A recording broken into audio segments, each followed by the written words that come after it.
आप कहाँ चले गए थे? आपको आने में बहुत देर लग गई। क्या करूं लाडो, इस तेज बारिश की वजह से मुझे कहीं पर भी अनाज नहीं मिल रहा था। फिर भी मैं दूर जाकर ये थोड़ा अनाज लेकर आया हूँ। इससे बच्चों का थोड़ा पेट भर जाएगा। ये बारिश तो रुकने का नाम ही नहीं ले रही। पिछले 4 दिनों से हमारे जंगल में लगातार तेज बारिश हो रही है। मैंने पूरा घर छान मारा, लेकिन घर में अभी थोड़ा भी अनाज नहीं है। अभी के लिए बच्चों को ये अनाज खाने दो। जब बारिश थोड़ी कम हो जाएगी तब मैं फिर से बाहर जाकर अनाज की खोज करूंगा। बल्लू जो अनाज लेकर आया था, बच्चे उस अनाज को खाने लगे। थोड़ी ही देर में सारा अनाज खत्म हो गया। मम्मी, मुझे और अनाज चाहिए। मुझे बहुत भूख लगी है। हाँ मम्मी, मुझे भी। बल्लू जी, हम तो और 1-2 दिनों तक बिना अनाज खाए रह सकते हैं, लेकिन हमारे बच्चे नहीं रह सकते। मैं एक काम करती हूँ, अभी बाहर जाकर कहीं से अनाज ढूंढ कर लेकर आती हूँ। नहीं लाडो, अभी बाहर बहुत तेज बारिश चल रही है। तुम्हें उड़ने में परेशानी होगी, क्योंकि तुम्हारे पंख छोटे हैं और तुम्हारा बच्चों के साथ रहना बहुत जरूरी है। इसलिए मैं ही वापस जाता हूँ।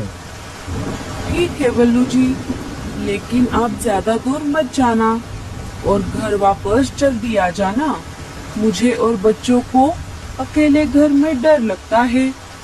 और हाँ, इस तेज बारिश में शिकारी पंछी शिकार की तलाश में घूमते रहते हैं, इसीलिए आप सतर्क रहना।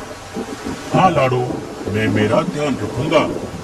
चलो, अब मैं चलता हूँ। बल्लू अपने घर से निकल पड़ता है। हे ऊपर वाले, मेरे पति की रक्षा करना। मम्मी, मुझे बहुत डर लग रहा है।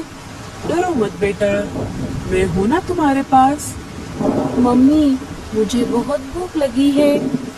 लाडो ने घर में फिर से तलाश की, तभी उसे एक डिब्बे में थोड़ा सा अनाज मिल गया। ये लो बच्चों, मुझे डिब्बे में थोड़ा अनाज मिला है। पापा के आने तक आप इसे खा लो। बच्चे अनाज खाने लगे। मम्मी, आप नहीं खाओगी? आप भी हमारे साथ थोड़ा खाओ ना। नहीं बेटा, आप खा लो, मैं पापा के वापस आने के बाद खा लूंगी। बारिश और तूफान इतना तेज था कि उसमें लाडो का घोंसला जोर जोर से हिल रहा था। लेकिन लाडो इस हालात में अपने बच्चों के पास रहने के अलावा और कुछ भी नहीं कर पाई। इस बारिश से बचने के लिए मैं शिकार की तलाश में लगातार 2 दिनों से आसमान के ऊपर उड़ रहा हूँ, लेकिन अभी तक मुझे एक भी शिकार नहीं दिखा। अब मैं बहुत बोर हो गया हूँ। मुझे बहुत जोरों की भूख लगी है। लगता है अब मुझे नीचे जाकर बारिश में भीगना ही पड़ेगा। शायद नीचे मुझे कोई बढ़िया सा शिकार मिल जाए। भजिया गर्मा गरम, भजिया गर्मा गरम, मैं तो खाऊंगी इनको गर्मा गरम। चील आसमान से नीचे आ जाता है और मीनू मौसी के घोंसले के बाजू वाले टेहनी पर जाकर बैठ जाता है। चलो, अब मुझे जल्दी से किसी हट्टे कट्टे शिकार की तलाश करनी होगी। अगर मुझे पूरा परिवार मिल गया जिनमें बच्चे भी शामिल हो, फिर तो मजा ही आ जाएगा। मीनू मौसी खिड़की से शिकारी पंछी को देख लेती है। अरे बाप रे, शिकारी चील, ये भला यहाँ पर क्या कर रहा है? चल मीनू, अब तेरा ऊपर जाने का समय आ गया है। अरे वाह, ये खुशबू कहाँ से आ रही है? अरे बाप रे, बचाओ, मुझे मत मारो। मैं तो एक बूढ़ी चिड़िया हूँ, मुझे मारकर तुम्हें क्या मिलेगा? अरे चुप कर, मैं तुझे नहीं खाऊंगा। मैं तो बस ये खुशबू सुनकर आया था। ये तुम क्या बना रही हो? मैं तो गर्मा गर्म पकोड़े तल रही थी। अरे वाह, पकोड़े तो मुझे बहुत पसंद है। सुन रही बुढ़िया, अगर तू मुझे पकोड़े दे देगी तो मैं तुझे नहीं खाऊंगा। हाँ हाँ, ले लो, तुम ये सारे पकोड़े ले लो, लेकिन मुझे मत मारो। अरे वाह वाह वाह वाह, बुढ़िया तूने पकोड़े तो बहुत अच्छे बनाए हैं। और तुम डरो मत, मैं वैसे भी बूढ़े पंछियों को नहीं खाता, क्योंकि उनमें हड्डियों के अलावा कुछ भी नहीं मिलता। हाँ हाँ, ये बिल्कुल सही कहा तुमने। चिल सारे पकोड़े खा लेता है। चल बुढ़िया, अब मुझे ये बता कि इस जंगल में मुझे हट्टा कट्टा शिकार कहाँ मिलेगा।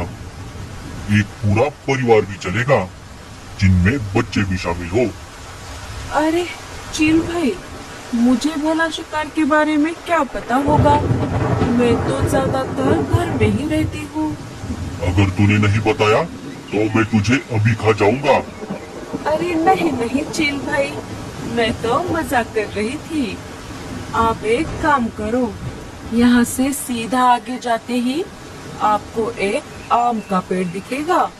वहाँ पर 2 घोंसले हैं, एक है कालू कौवे का और एक है रानो चिड़िया का। रानो अपने घोंसले में अकेले रहती है। आप उन दोनों घोंसलों में से किसी को भी खा सकते हो।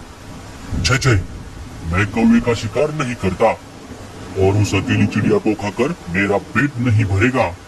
तुम कोई ऐसा घोंसला बताओ जिनमें छोटे छोटे बच्चे भी हो, और जल्दी करो, मुझे बहुत भूख लगी है। अरे बाप रे, अब मैं क्या करूं? अगर मैंने इसे नहीं बताया तो ये मुझे अभी खा जाएगा। अरे क्या हुआ, तुम कहाँ खो गई? चील भाई, आप एक काम करो, यहाँ से सीधा आगे जाकर आपको थोड़ी दूरी पर एक नदी मिलेगी। नदी को पार करते ही आपको वहाँ पर एक बरगद का पेड़ मिलेगा। उस पेड़ पर एक लाडो नाम के चिड़िया का घोंसला है। वो अपने पति और अपने 5 बच्चों के साथ वहाँ पर रहती है। उन्हें खाकर आपका पेट जरूर भर जाएगा चील भाई। हाँ, ये हुई ना बात। चलो, आज का बंदोबस्त तो हो गया। अब मैं चलता हूँ। तुमने मुझे पकोड़े खिलाए, इसके लिए तुम्हारा बहुत बहुत शुक्रिया। चील वहाँ से चला जाता है। अरे बाप रे, अब क्या होगा? मैंने तो उस चील को गलत पता दे दिया। लाडो का घोंसला तो दूसरी तरफ है। अगर वो वापस यहाँ पर आ गया तो वो मुझे नहीं छोड़ेगा। अब मुझे कैसे भी करके लाडो को ये बात बतानी होगी। मीनू मौसी वहाँ से लाडो के घर के तरफ निकल पड़ती है। इधर तेज तूफान और बारिश की वजह से लाडो का आधा घोंसला टूट जाता है और बारिश का पानी घोंसले के अंदर आने लगता है। अरे बाप रे, ये क्या हो गया? अब बारिश का पानी घोंसले के अंदर आ रहा है। अगर हम ऐसे ही भीगते रहे तो हम सब बीमार पड़ जाएंगे। मुझे बच्चों को लेकर घोंसले के बाहर जाना होगा। चलो बच्चों, हमें ये घोंसला छोड़ना होगा। लाडो और बच्चे घोंसले के बाहर आ जाते हैं। अरे मम्मी, वो देखो, लगता है ये घोंसला नीचे गिरने वाला है।